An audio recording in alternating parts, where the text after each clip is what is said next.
Bonjour à tous, l'hiver c'est la période où l'on taille le plus dans le jardin. Et pour tout ce qui est petites plantes à tiges tendres, herbacées, j'utilise des ciseaux de jardinier. Par contre, mon premier outil, c'est le sécateur. Et nous allons voir quels sont les éléments qui composent un bon sécateur et surtout comment bien le choisir. Ce qui différencie des ciseaux de jardinier qui ont des lames fines, croisantes, d'un sécateur avec lequel on va pouvoir couper du bois dur, des rameaux ligneux jusqu'à des grosses épaisseurs, ce sont la qualité des lames. Ici vous avez une lame courbe et ici vous avez un crochet, on peut l'appeler aussi contre-lame, qui va croiser et qui va permettre d'avoir de la force pour couper. Pour être assuré d'une excellente qualité de coupe, il y a le test de la feuille de papier.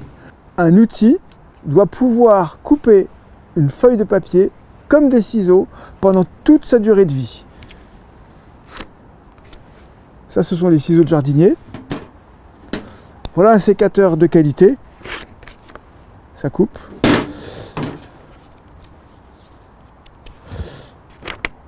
Ici, ça ne coupe pas. Alors ça va couper du bois, mais ça ne coupera pas là parfaitement. Et là, ça ne va pas du tout. Un sécateur qui coupe parfaitement le papier va vous assurer d'avoir une coupe franche, nette, chirurgicale et qui vous garantit une parfaite cicatrisation. Pour être assuré de cette coupe parfaite pendant toute la durée de vie de votre sécateur, vous devez choisir un sécateur qui puisse se régler de façon à ce que la lame et la contre-lame frottent l'une contre l'autre à tout instant de sa vie et surtout que vous puissiez affûter votre sécateur. On trouve dans le commerce de multiples marques et de multiples modèles de sécateurs. Il est très important de choisir un modèle qui soit polyvalent et qui soit parfaitement adapté à votre morphologie. Un sécateur polyvalent doit être capable de couper aussi fin qu'une feuille de papier jusqu'à des rameaux beaucoup plus durs, beaucoup plus gros, jusqu'à 1 cm voire 2 cm de diamètre maximum. Démonstration avec beaucoup de précision avec l'extrémité de la lame, donc j'ai la précision ici, clac, clac. Je peux éborgner, pincer, mais je peux couper aussi le rameau beaucoup plus dur avec un effort relatif.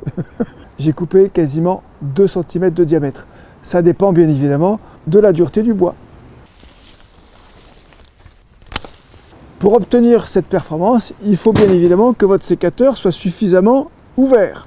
Vous voyez la comparaison.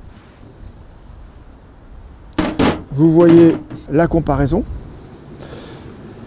Celui-ci est beaucoup plus ouvert que celui-ci. Je ne pourrais pas faire le même travail ou la même quantité de travail ou la même polyvalence de travail avec ce sécateur qu'avec celui-ci. C'est un sécateur professionnel qui peut convenir à tout amateur de jardin exigeant.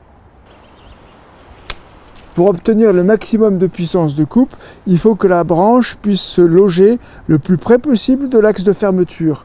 Et là, j'ai la puissance. Dans ce cas-là, j'ai pas la puissance. Un autre critère de polyvalence, c'est la facilité à ouvrir et fermer son sécateur.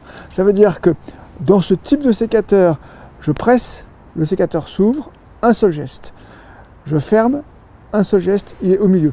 Et que je sois droitier ou bien que je sois gaucher, j'ai la même facilité avec mon pouce pour fermer et pour ouvrir.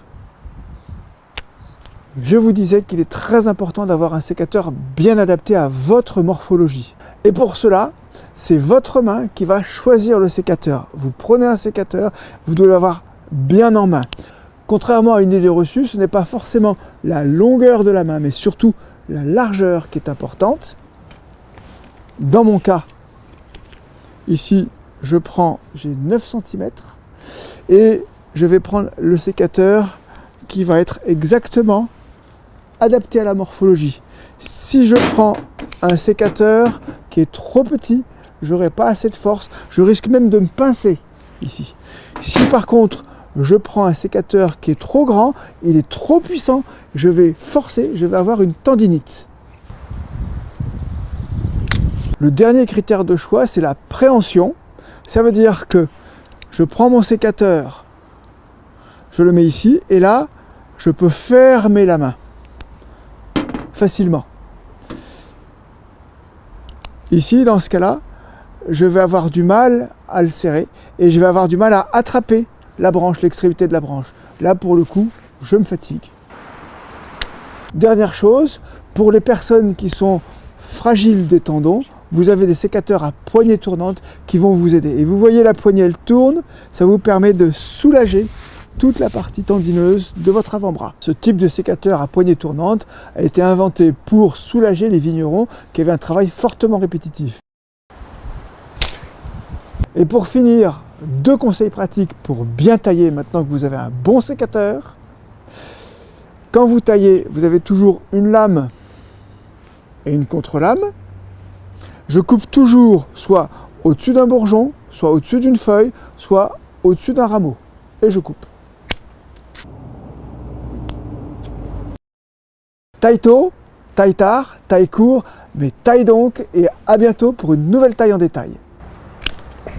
Merci d'avoir regardé notre vidéo, j'espère qu'elle vous aura plu. Alors si vous êtes des passionnés de plantes, de jardin, de botanique, de jardinage, vous êtes tombés à la bonne place. Et savez-vous également que News Jardin TV, c'est un site internet. Nous y avons mis beaucoup d'articles, des photos, des vidéos bien sûr, mais également des dictons et des citations. Alors rendez-vous dès maintenant sur www.newsjardintv.com.